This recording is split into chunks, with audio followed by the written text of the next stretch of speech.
welcome aspirants, welcome to the lecture number 1 on canonical ensembles. So the motive of this lecture actually is that canonical ensemble is most important topic of statistical mechanics. So if I have to pick one topic that you can never leave in statistical mechanics, that would be canonical ensemble, because maximum number of questions which have been asked so far is from this. So there will be 3 to 4 lectures on this. First lecture will be on the basic recipe of canonical ensemble. I will be discussing some of the solved problems, and I am also giving you one homework problem, which are 10 problems, which are your homework. So the recipe which I'm giving you actually is taken from various books, and it serves the entire purpose of canonical ensemble. So whatever you need to know in canonical ensemble will be covered in the lectures itself. Okay, so let's begin. So microcanonical ensemble we studied. So in the microcanonical ensemble, what was required? So you have to have the knowledge of number of microstates. So you need to know what is sigma, which was a number of microstate. And the problem there was that it is not always possible to calculate the number of microstates. Sometimes it becomes very difficult to actually find the number of microstates. So without knowing the number of microstates, you cannot find the entropy. And if you do not know the entropy, then you cannot use the thermodynamic recipe, which I told you in the microcanonical ensemble. So that is all about it. So that was one of the drawback of microcanonical ensemble. However, microcanonical ensemble can be used anywhere. I mean, microcanonical ensemble you can use or canonical ensemble you can use. Both are applicable. But sometimes using microcanonical ensembles become very difficult. Okay, so then we have to shift towards the canonical ensemble. Also in microcanonical ensemble, the number one issue was that number of particle is fixed, which is possible. If your system is closed, then you can easily maintain that number of particle is fixed. Volume can also be maintained fixed, but energy most of the times in physical systems is not fixed. For example, let's say you have an atom. So your atom can take many energy levels. It can be in ground state, it can be in first excited state, it can be in second excited state. So many systems cannot have the one fixed energy. Energy of the system might not be fixed in most of the physics problems. So if it is not fixed, then using a microcanonical ensemble becomes a very headache. So we have to shift to some other system. Okay. So what canonical ensemble, basically the idea of canonical ensemble was that if you, instead of energy, you say that your temperature is fixed, which is possible statement. Let's say your atoms are at a fixed temperature of 300 Kelvin. Their energies can be different. They can be in ground state, first excited state. So energy is a variable in canonical ensemble, but temperature is fixed. So in canonical ensemble, we use 3 parameters: number of particles, volume, and temperature to describe the microstate. Macro. So what is the state of the system? You describe by the 3 parameters N, V, and T. In microcanonical ensemble, you were doing N, V, and E. So whenever your temperature is fixed, you can actually go towards the canonical approach. Okay, but one thing has to be keep in mind, that your energy in canonical ensemble is a variable quantity. It is not a fixed quantity. Okay. So there is one very important formula I'm going to give you, and that is the formula for probability. And that formula says that, let's say your system can take possible values. For example, it can have the energy E1, or it can have the energy E2, or it can have the energy E3, and so on. So these are all the possible values of energy your system can take. So now you have to know what is the probability that your system will take in, let's say, energy level 10. So your system can take E1, E2, E3, E4, E5, E6, so on. And I'm asking that, okay, what is the possibility that your system is taking 4th energy level? Right? So the probability that the system will take the nth energy level, any nth energy level, is given by this formula. So probability to take nth energy level is Gn. Gn is known as the degeneracy into E into minus beta n, where beta is 1 by kT. Now K is Boltzmann constant and temperature, T is temperature, divided by summation of Gn e raised to minus beta En. Okay, so this is the formula. Okay, so to give this an idea, just to give you some idea, degeneracy. First of all, what is the meaning of degeneracy? So here the word comes Gn, which is degeneracy of the nth energy level. So how many ways are there to get E1 level? Right, E1 is a single level, or it is made up of many levels. Okay, for example, in a very simple way, if I tell you, if a person is running in this direction, right? So if a person has a velocity of 10 meter per second, it will have some kinetic energy half mv square, right? Now, if the person is running with minus 10 meter per second, still it will have the same energy half mv square.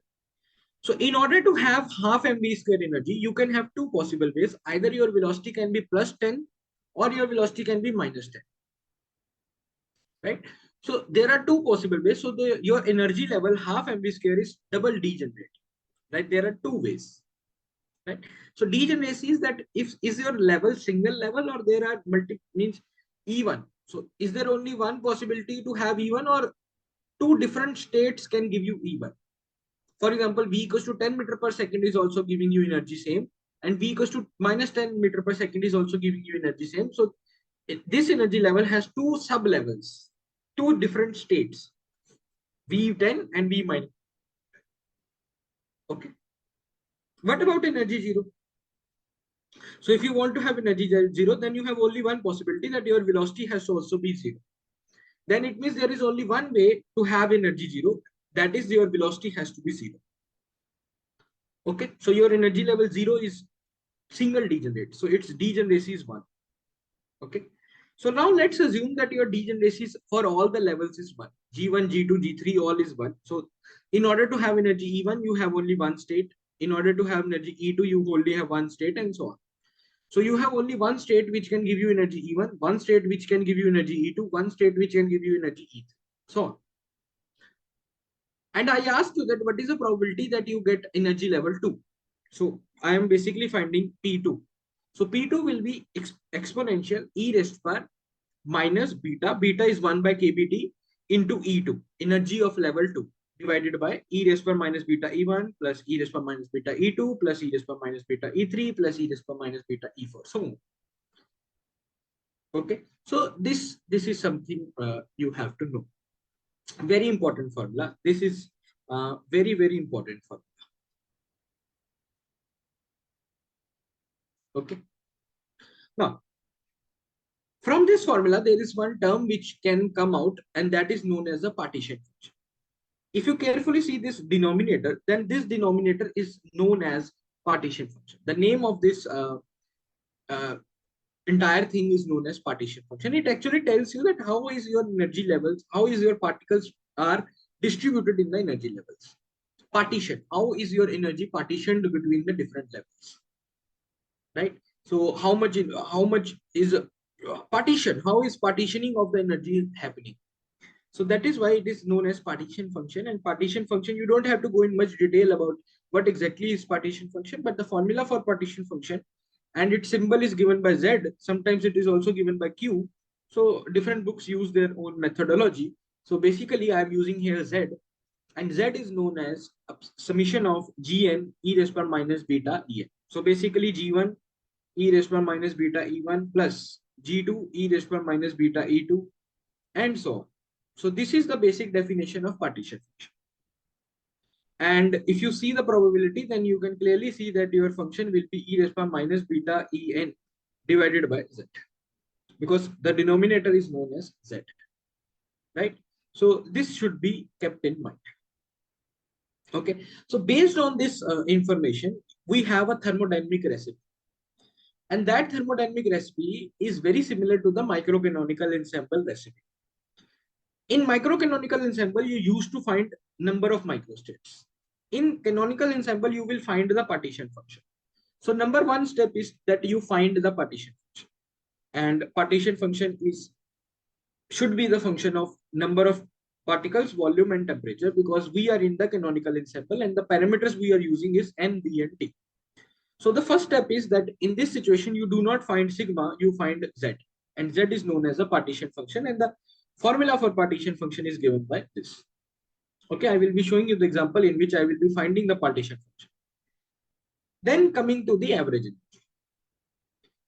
So after partition function, you can use average, you can find average energy and the formula for average energy. Why there is an average energy? Because energy is not fixed. Your system can take different values. So there must be some average of all those values, right? So what is an average value your system can take? And that is given by U. U is the symbol of average energy and it is symbolized as average of all the energy levels. En is any energy level and average is represented by this, and it is given by summation of En. So always remember, whenever you have to find an average of any quantity, let's say you have to find an average of An. So first of all, you will use the summation, right? So then you will put all the values of An. Let's say I will say A1 multiplied by what is my probability that I will get A1, right? Plus my value A2, then multiply by the probability what I will get, what is the probability that I will get A2, and so on, divided by sum of all the probabilities. This is how you find the average of any quantity. So let's say you're finding the average of A, then you write first value of A can take A1, multiply the probability that you will get A1, plus A2, multiply by the probability you will get A2, and so on. Similarly, the average value of energy will be En, multiply by the probability that you will get En. And probability to get En is Gn e raised to minus beta En divided by Z, right? So this is the probability I have put. Divided by sum of all probabilities. Sum of all probability is always 1. So divided by 1 is nothing. So I am not dividing anything with 1. Right? And this thing can be written as minus of curly by curly beta into ln Z. Okay, so this is a very important one. This one. Minus curly by curly beta into ln Z. So whenever you have Z, so if you have already found out the Z, then in order to find the average energy, only thing that you have to do is minus curly by curly beta into ln Z. That's it. If you do this, you are done. You have found your average energy. Okay, good. Okay, now coming to the general lesson. So you remember in the microcanonical ensemble, once you know the sigma, once you know the number of microstates, the second thing that you used to do is you find the entropy. And from entropy, you find everything. Here in this situation, what you will do, once you know the Z, you will find A, where A is known as the Helmholtz free energy, or sometimes also just known as free energy. Helmholtz energy or free energy. And its symbol is A, and A is given by U minus TS. This is a general definition of A.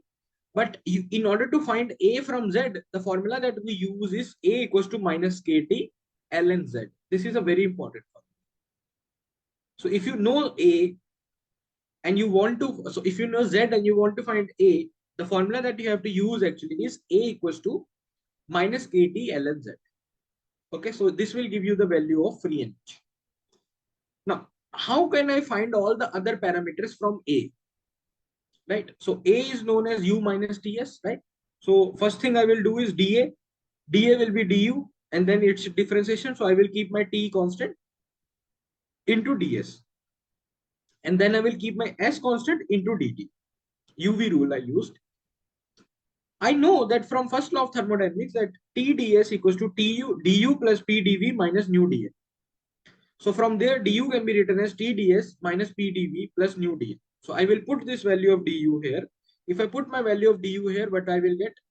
dA will be equals to TdS minus PdV plus nu dN minus TdS minus SDT. So if I cancel out the terms, my dA will be minus SDT minus PdV plus nu dN. So this is the relation also, which is very important. Okay. So from this equation, I can find my different parameters. For example, let's find the first relation. So I will keep my volume and number of particles fixed. So if I keep my volume fixed, this will be 0 and this will be 0. So I will get dA equals to minus SDT. So my S will be curly A by curly D at constant N and constant B. So this is my relation number 1. Let's say, so I have found out the entropy. So first I found out partition function, then I found out the average energy, then I found out my Helmholtz free energy A. Okay. And then what I did was I just put my value of S. I used my S and found. Okay. Then comes the relation number 2. Relation number 2. For relation number 2, what I will do, I will fix my number of particles and I will fix my temperature. If I fix both of them, N and T, my dA will be equals to minus PdV and my pressure will come out to be minus curly A by curly V at fixed N and fixed T. Then comes relation number 3. Relation number 3 is volume and temperature is fixed. If you fix the volume and temperature, you will get dA equals to nu dN, and from there your chemical potential comes out to be curly A by curly N at V and T. So you found out your pressure, you found out your entropy, you found out your chemical potential. Okay. These are the 3 things you have to figure out. Okay. And all of these things I have figured out from the calculation of the partition function. So once you know the partition function, then you can find out everything. Okay. So this is the situation. Okay. Now, entropy from the probability. So there is one very important formula that you have to keep in mind, and I'm not giving you the proof of this formula because not required. You can go and look into the Patharia book, Patharia book, and it is somewhere, it is little bit, it is written. But the formula is that, let's say you do not want to, you want to find entropy directly. Sometimes what happens actually is you have to go from canonical ensemble to microcanonical ensemble. And in order to go to microcanonical ensemble, you have to know entropy. So sometimes you only know probabilities, that what is the probability to find energy this, what is the probability to find energy this, and basically you have to find the entropy. In order to find entropy from probabilities, the formula that you can use actually is that S equals to minus K summation of Pn into Ln Pn. Pn means probability to find the nth energy level into Ln Pn. So this is also very important formula that you have to keep in mind. Now, first let's solve the basic problems of canonical partition, canonical function, ensemble. And then from the next lecture, I will be discussing the individual applications. For example, ideal gas. For example, your magnetic materials. For example, your harmonic oscillator. So basically, these are the 3 very particular applications of canonical ensemble. But apart from these 3 particular applications, basic questions from directly from canonical ensemble are also asked. Okay. So I will be giving you few examples in this lecture, and then there is a homework of 10 problems that you can solve by yourself. Okay. Let's see. Let's see the question number 1. In question number 1, they are saying that in a thermodynamic system, in equilibrium, each molecule have 3 possible states. 3 possible states are, and the probability to find the first state is half, second is 1/3, and third is 1/6. Find the entropy. Right? So they are directly asking you the entropy. And this is not, all the questions are previous year. So this is from CSIR. The formula that you will use is that S equals to minus K Pi Ln Pi. So minus K is constant. So what is the probability to find first level? Half into Ln half plus 1/3 into Ln 1/3 plus 1/6 into Ln 1/6. That's it. That's all my term. Rest is mathematics. Do it yourself. Okay. Do it yourself and come to the answer. That answer is C. So my job is to bring you from theory to the problems. That's it. And I have done that. That if you know the probabilities, how to find the entropy. Okay. Good. Second question. Now, consider n classical particles. So how many particles we have? N. What is the temperature? T. So whenever the temperature is fixed, it means we have to use the canonical ensemble. Now, each of the particle, so each particle can have 2 possible energies. So each particle can have 2 energies. One is 0 and one is E. Okay. The number of particles in lower energy level is N0 and number of particles in higher energy level is Ne. What is the relation between? So you have a ground state and you have a excited state. So you have total, you have excited state, its energy is E, and you have ground state, its energy is 0. So how many particles are in ground state? N, O. And how many particles are in excited state? Ne. What is the relation between Ne and No? Okay. So what is the probability that you can find your particle in energy level 0? So how many particles you will have in energy level 0? So let's say the probability to find any particle in 0 energy level is P naught. So if I multiply total number of particles with P naught, I will get number of particles in ground state, right? For example, let's say you have 100 particles and probability to find particles in ground state is 30%. Then what you will do? 30%. Or let's say 0.3. 30% is 0.3. So how many particles will be there in on average in ground state? 0.3 multiplied by 100, which means 30. So probability to find number of particles in ground state will be total number of particles n multiplied by the probability that you can find the particle in ground state. N is n, and what is the probability that you find a particle in ground state? E raised to minus beta 0. 0 is the energy of the level divided by z. So this thing is 1, so you get n by z. Now what is the probability that you will find the particle in excited state? Again, number of particles multiplied by probability that you will find a particle in excited state. It is probability is equals to e raised to minus beta e divided by z. Now we can divide both of them. If I divide both of them, I will get n naught by ne equals to e raised to beta e, where beta is 1 by kb. So one formula that you should always remember, n excited by no is given by, or you can write like this, n excited is equals to ne e raised to minus kt. Always remember this formula. Do not do this calculation again and again. Number of particles in excited state is equals to number of particles in ground state into e raised to minus e by kt. So if the temperature is more, let's say I increase the temperature, right? If I increase the temperature, then this thing decreases. And if this thing decreases, this entire thing. Okay, so let me write like this. So this thing can be written as n naught divided by e raised by e kt, e by kt. So if temperature increases, this thing decreases, and this entire thing also decreases. And if this entire thing decreases, ne increases, because if the denominator is decreasing, ne will be increasing. So that is what happens. If you increase the temperature, more and more particles go to the excited state, right? Isn't it? So that is directly visible from this form. So if you increase the temperature, more and more particles will go to the excited state, right? Because they get the energy to move to the excited state. And that can be directly seen from this form. Okay. Now, third question. Consider a ideal gas. Again, ideal gas is there. How many molecules are there? N molecules are there. And what is the temperature? Capital T is the temperature. Each molecule have how many energies? Minus up E and plus E. Okay. What is the mean energy of the gas? So temperature is fixed. It means it gives us the idea that we have to use the canonical ensemble. So if I have to use the canonical ensemble, then the average energy in canonical ensemble is given by minus curly by curly beta ln z.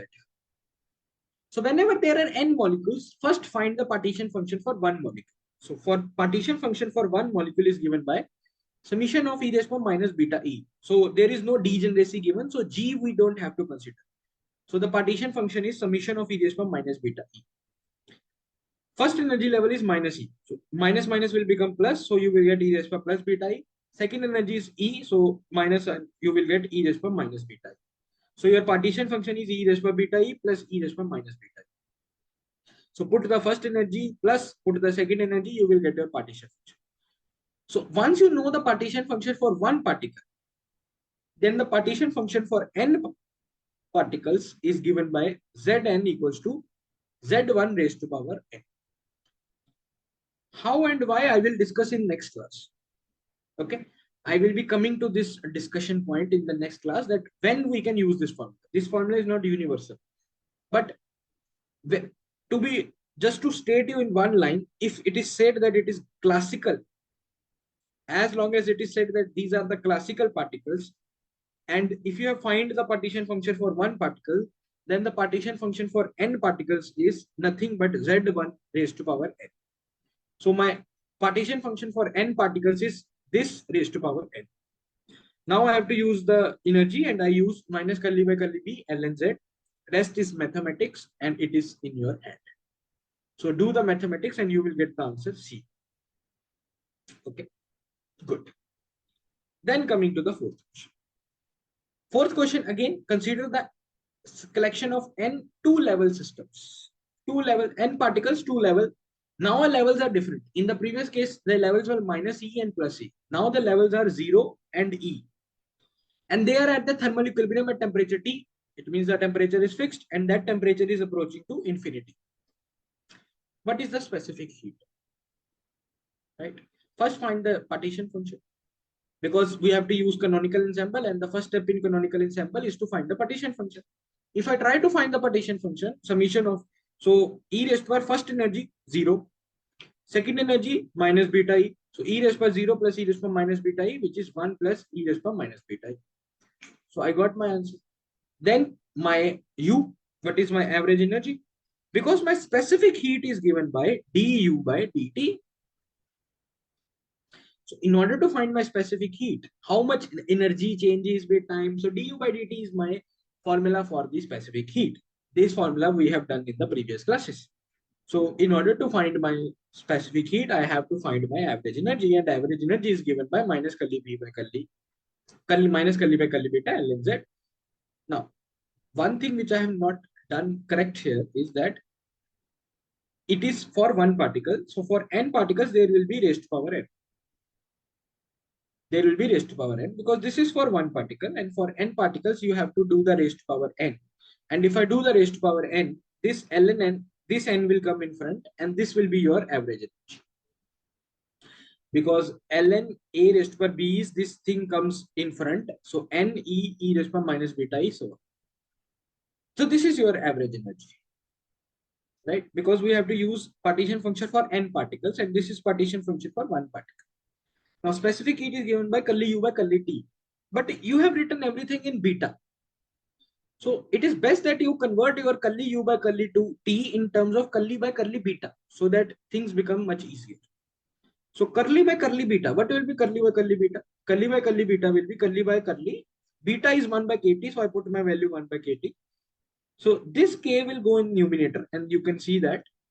And 1 by t, if you do curly of 1 by t, you will get minus 1 by t square curly by curly t, right?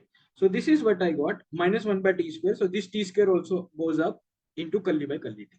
So from here, curly by curly t can be written as minus 1 by kt square curly by curly beta. So this is very important relation. Sometimes you have to convert your differentiation of temperature into differentiation of beta. So let's put the value of curly by curly t here. So curly by curly t, curly u by curly t can be written as minus 1 by kt square curly beta by curly u by curly beta, right? So if I multiply by k and divide by k, I will get k by k square t square. So 1 by k square t square is beta square, because 1 by kt is beta, so 1 by k square t square will be beta square. So my specific heat comes out to be minus beta square into k curly u by curly beta.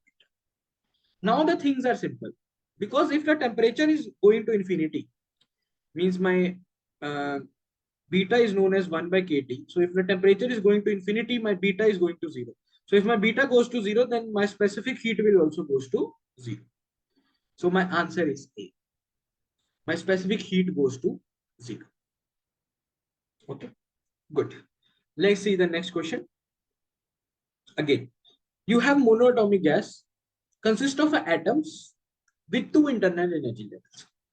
One energy level is 0 and another energy level is E. Again, now for this we have already done the calculations. The calculations were, what was the calculation? Now in this case only one particle is given, because monatomic gas, it is not mentioned how many particles are there. Also in the formulas, if you see, there is no n. That is why I'm just assuming that for one particle only it is mentioned. So partition function is 1 plus e raised by minus beta e as the previous case, because the question is same.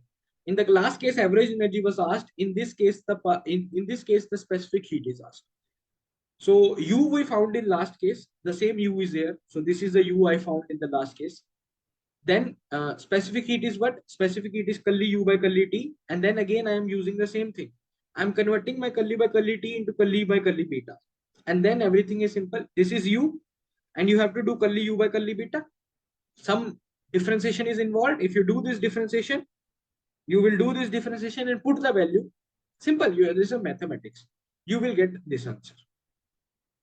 So basically you are getting answer E square by KT square, E raised to minus beta E, 1 plus minus beta E square. But I am also adding 3 by 2K in this. This is my specific heat. But in the options, you can see that this is what I calculated. But I am also adding 3 by 2K here. In some of the options, it is also 3 by 2K has been added. Why this term has been added? So briefly, I have written here. So first of all, why only 3 by 2K? That I can explain. So from the equipartition theorem, you remember from the kinetic theory of gases, you know that specific heat can be given as F by 2K, where F is the degree of freedom. And for monoatomic particle, the degree of freedom is 3. So that is why 3 by 2K is coming. But why we are adding 3 by 2K? And why in the calculations itself, our 3 by 2K is not coming? The basic reason for that is that 3 by 2K is a basic baseline. This much you have to get. And with temperature, it is fluctuating around this 3 by 2K. It is either increasing or decreasing. That is why you are the basic line. However, I will be doing much more discussion on this in the next class when I will be discussing ideal gas. This is basically because of the classical calculations which I done in the equipartition theorem. And this is because of the quantum calculations which you have done in this. What do I mean by quantum calculations? Quantum calculation means that you are assuming that your energy levels are discrete. You are assuming that, right? One of the energy level is 0 and another energy level is E. So because of that quantum calculations, this is the coming. And if you do the classical calculations, this will be coming. That is why you are adding it. So I will be discussing about this term more in the next class. Okay. Okay. Then let's see this question. Very interesting question. So you have 3 energy levels. Okay. And 4 energy levels, 0 epsilon, 2 epsilon, 3 epsilon. So you have to first find the partition function for bosons, for Fermi level, for fermions, and for classical particle. And you don't have to find the exact partition function. You have to just find that what will be the power. Means, let's say you will be finding Z. So Z will have some E raised to minus beta E. It will have some minus 2 beta E, and so on. What is the maximum power of this? Right? So let's see. Let me explain this more. So you have these 4 energy levels and you have 4 particles. It is given that you have 4 particles, and it is clearly, you can see in the question that you have 4 non-interacting particles. Okay. So let's assume that they are bosons. In order to find, how do you find the polynomial, degree of the polynomial? If the options you see, you are actually trying to find that your partition function is a function, but what is the order of that function? So order of that function is defined by the maximum power, and maximum power will come because of the maximum energy, right? So whatever will be the maximum energy, because in partition function you see E raised to minus beta, then this term will have maximum power when E will be maximum. Excuse me. So in which case bosons will have the highest energy? When all the bosons will be in the maximum energy level. Because all the bosons can take the one energy level. So let's say all of them are in the highest energy level, which is 3 epsilon. When all the bosons are in 3 epsilon, then what will be your energy? 12 epsilon. Then what will be the maximum power you will get in your partition function? E raised to minus 12 epsilon by kT. He has said that E raised to minus epsilon by kT is Y. So this thing will be Y raised to power 12. So the maximum power of Y your Z will have is 12. So it is a polynomial of order 12. Similarly, for classical particles, all the classical particles can occupy the same energy level. Right? So if that is the situation, in that case also the maximum polynomial will be Y raised to power 12. However, for fermions, only one particle can take one energy level. So one particle will be in 0, one will be in epsilon, one will be in 2 epsilon, one will be in 3 epsilon. So what will be the total energy? 6 epsilon. So now what will be the polynomial? 6. So your partition function for boson has 12 polynomial, 12 order polynomial, and it is 6 order polynomial fermion, and classical is also 12. So your option number A is correct. Okay.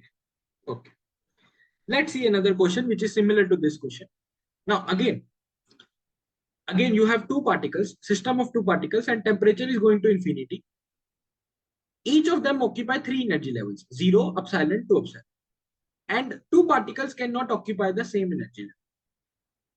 So what is the average energy? In order to find average energy, I have to find the partition function.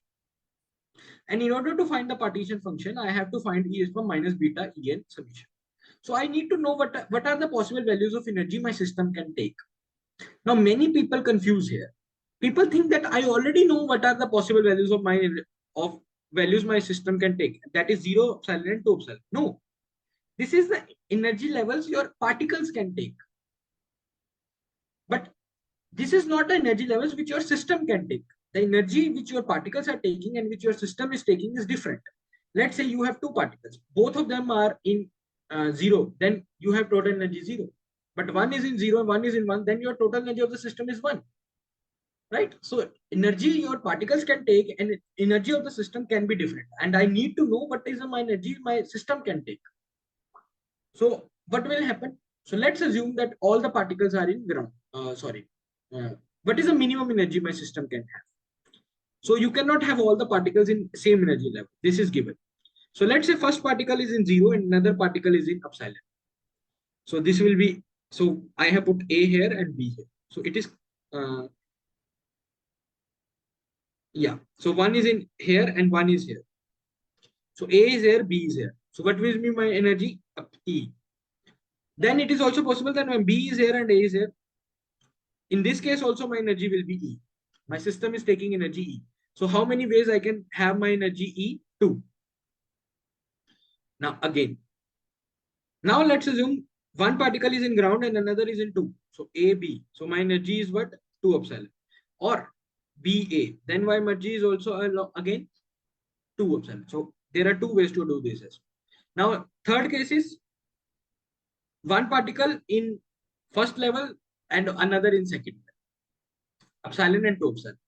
So what will be total energy in this case? Epsilon plus 2 epsilon, 3 epsilon. And how many ways are there? 2. So my system can take three energies: epsilon, 2 epsilon, and 3 epsilon. There is no other value of energy my system can take. So what will be my partition function? Summation of GI e raised to the minus beta EI. So number of ways: 2 into e raised to the minus beta E, 2 into e raised to the minus 2 beta E, 2 into e raised to the minus 3 beta E. 2 I can take common, and then just a simple mathematics, average energy. So Z I got. So then U is given by minus curly by curly beta ln 2 of this. Once I get this, then I have to use that my temperature is going to infinity. If my temperature goes to infinity, it means my beta goes to 0. So put the value of beta as 0, then in that case you will get answer 2 epsilon. So your option number C will be correct. Okay. So that is how you solve the problems. I have given you 7 solved examples and you can look at these examples. And now this is your homework. So there are 10 problems here. So 10 good quality questions from the previous year papers. So try these questions, answers are given. Try to come up to the answers. They are very similar to this. So you can just look at it. Just having 3 or 4 pages of notes, you can solve at least more than 30 questions which are being asked in different previous year questions. Okay. I'm not giving you all the PYQs, right? I've just given you some of the PYQs which have been asked. This is how important this topic is. Okay. So that's all for this lecture. In the next class, I will be discussing the applications of partition function, canonical ensembles. Okay. And then we will move to the quantum statistics. That's all for today. I will see you in the next class.